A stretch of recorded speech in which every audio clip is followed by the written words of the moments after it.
لازالت النجمة السورية دانا جبر تمر بأوقات عصيبة ورسمها يتصدر قوائم محركات البحث بعد قيامها بتسريب فيديو لها من داخل منزلها وهي ترتدي ملابس فاضحة وخادشة للحياء.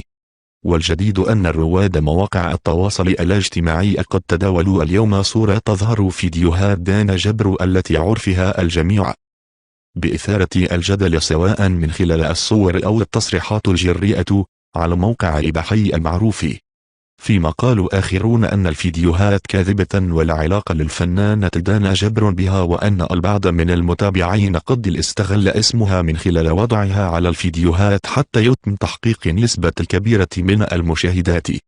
ويذكر إن دانا جبر خرجت عن صمتها لأول مرة وردت على انتشار صورها الفاضحة عبر مواقع التواصل الاجتماعي على نطاق واسع بملابس فاضحة وأوضاع مخلة.